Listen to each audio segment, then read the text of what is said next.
ఓం నమః శివాయ.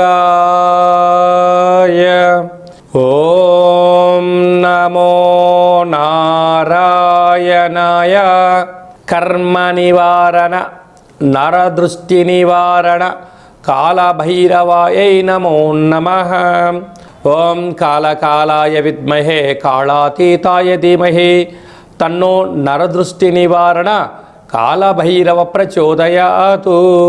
హరి ఓం. మా ఛానల్కి స్వాగతం. చూస్తున్న వీక్షకులకు ప్రేక్షకులకు ప్రియ కాళభైరవ భగవద్బంధులకి స్వాగతం పలుకుతూ మమ్మల్ని ఎంతగానో ఆదరిస్తూ ఉండబడినటువంటి ప్రియ సోదర సోదరీమణులకు ఎవరిపైనను గ్రహణం దోషం లేకుండా, గ్రహణం యొక్క శూల ఎవరిపైన పడకుండా అందరికీ ఐశ్వర్యాన్ని ఆనందాన్ని ప్రసాదించాలని, అలాగనే తెలుగు సంవత్సరానికి వీడుకోలు పలుకుతూ కొత్త తెలుగు సంవత్సరానికి స్వాగతం పలుకుతున్నటువంటి కాల సమయంలో కనుక అందరికీ ఈ సంవత్సరంలో జరిగినటువంటి అద్భుతాలు ఐశ్వర్యాలు అలా జీవితకాలంలో నిత్యము ఐశ్వర్య ఆనందంగా గడపాలని, సకల అష్ట కష్టాలకు స్వస్తి పలుకుతూ నూతన అధ్యాయ జీవితంలో సువర్ణ అధ్యాయానికి స్వాగతం పలకాలని కోరుకుంటూ అందరికన్నా ముందుగా శ్రీ పరాభవనామ సంవత్సర పండగ శుభాకాంక్షలు. మనకు 1వ తారీఖు మార్చి నెల 2026 నుండి 15/3/2026 వరకు పుట్టినటువంటి వారందరికీ ముందస్తుగా జన్మదిన శుభాకాంక్షలు. గతంలో వివాహం చేసుకున్న వారికి వివాహ వార్షికోత్సవ శుభాకాంక్షలు.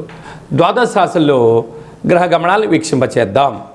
మిథున రాశిలో దేవగురు బృహస్పతి సంచార స్థితి, సింహరాశిలో కేతు సంచార స్థితి, కుంభరాశిలో చతుర్గ్రహ సంచార స్థితి, రవి కుజ బుధ రాహు సంచార స్థితి, మీనరాశిలో శుక్రుడు మరియు శని సంచార స్థితితో ద్వాదశ రాశుల్లో గ్రహ గమనాలు ఈ విధంగా ఉన్నాయి. కన్యరాశి వారికి సప్తమ స్థానంలో ఏడాది తర్వాత రవి భగవానుడు శని భగవానుడితో కలిపి సంచారం చేయనప్పుడు ఎలాంటి విధి విధానం పాటించడం వలన విభేదాలు తొలగి ఐశ్వర్యం కలుగుతుందో ఈ వీడియోలో సవివరంగా సంపూర్ణంగా తెలుసుకుందాం. కన్యరాశిలో ఏ నక్షత్రాలు వస్తాయి అనగా ఉత్తరా నక్షత్రంలోని 2, 3, 4 పాదాలు, హస్తా నక్షత్రంలోని 4 పాదాలు, చిత్తా నక్షత్రంలోని 1, 2 పాదములు కలిపితే కన్యరాశి.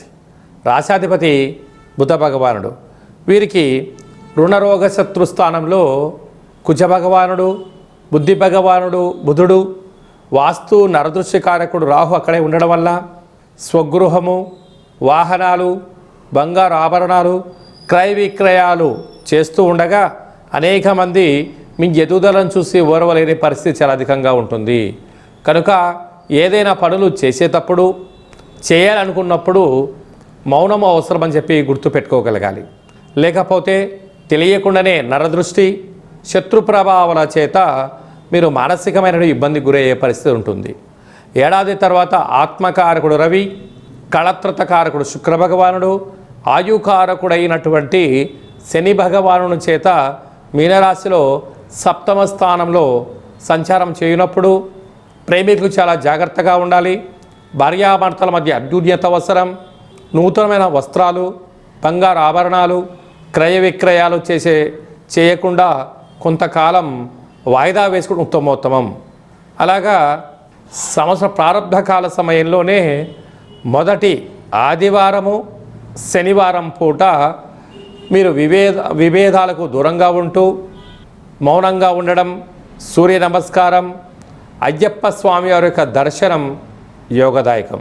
వీలైతే ప్రతిరోజు తెల్ల జిల్లెడు వృక్షానికి నీరు పోసి దీపం పెట్టడం వలన వాస్తు నరదృశ్య దోషాలు కూడా తొలగిపోతాయి. రాజ్యస్థానంలో దేవగురు బృహస్పతి సంచారం చేసినప్పుడు శ్రీ మేధా దక్షిణామూర్తి స్వామివారి యొక్క దర్శనము, మంత్రపారాయణము, రుద్రాభిషేకం చేయించుకోవడం వల్ల సకల దోషాలు కూడా తొలగిపోతాయి. వ్యయంలో కేతు భగవానుడు ఉన్నప్పుడు దత్తాత్రేయ స్వామివారి యొక్క దర్శనం కూడా అవసరం. చిన్న చిన్న విషయాలకు ఆందోళన, కొన్ని విషయాలలో మీకు ఎన్ని తెలిసినను ఏదో ఒక పని చేసేటప్పుడు సమయస్ఫూర్తి అవసరం అని చెప్పి కూడా గుర్తుపెట్టుకోగలగాలి. ఆహార ఉత్పత్తులు, హోటలు, స్వయం వృత్తులు, సేవా రంగాలు, ఆధ్యాత్మిక చింతన, వ్యవసాయ సోదరీమణులు, గృహ భవన నిర్మాణ కార్యక్రమం చేసేటువంటి వారందరూ కూడా అప్రమత్తత అవసరమని చెప్పి జ్యోతిర్విజ్ఞానం తెలియచేస్తుంది.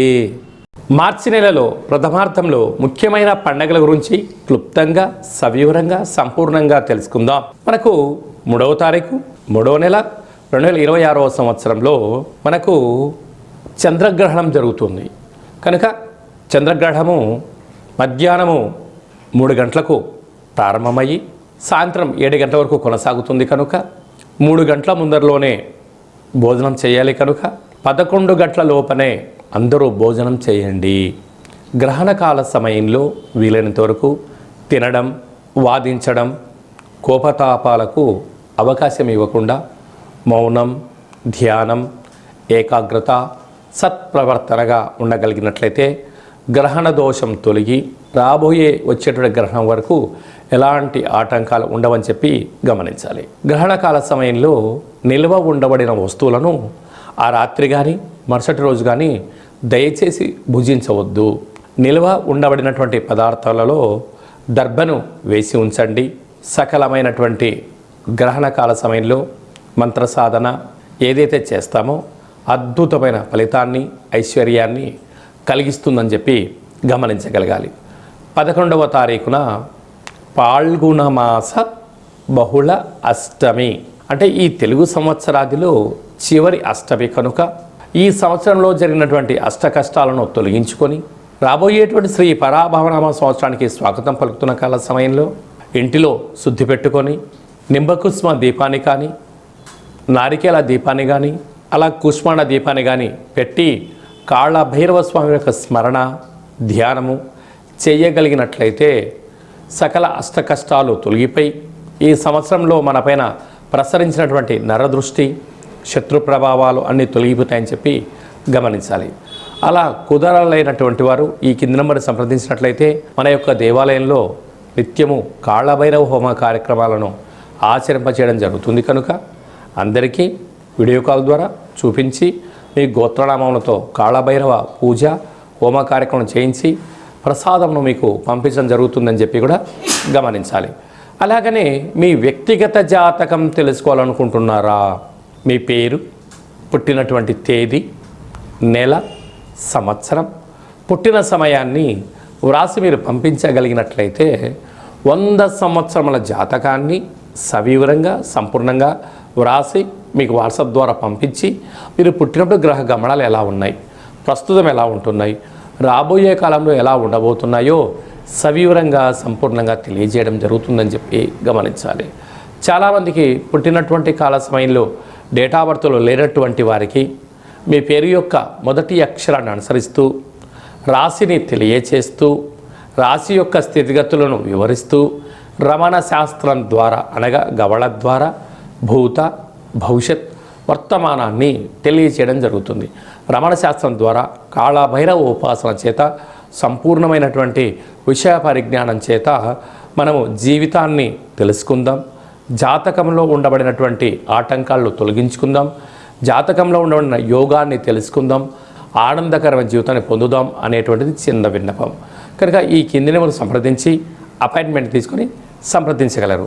అందరికీ శుభాన్ని, జయాన్ని, ఐశ్వర్యాన్ని ప్రసాదించాలని ఈ తెలుగు సంవత్సరానికి వీడ్కోలు పలుకుతూ కొత్త సంవత్సర కాలం సమయంలో అందరికీ ఆనందాన్ని ప్రసాదించాలని మనసారా మనం కూడా మరొక్కసారి కాళభైరవ స్వామి వారిని కోరుకుంటూ ఆశీర్వచనం. శతమానం భవతి శతాయు పురుష సతేంద్రియ ఆయుష్యేవేంద్రియే ప్రతిష్టతి ధనం ధాన్యం బహుపుత్రలాభం శత సంవత్సరం దీర్ఘమాయు సర్వే జనా సుఖినో భవంతు లోకా సమస్తా సుఖినో భవంతు సర్వం కాళభైరవ దేవతార్పణమస్తు. హరి ఓం.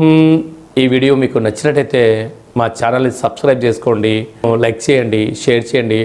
భగవద్బంధులకు, మిత్రులకు స్నేహితులకు చేరవేసి హిందూ ధర్మాన్ని కాపాడండి.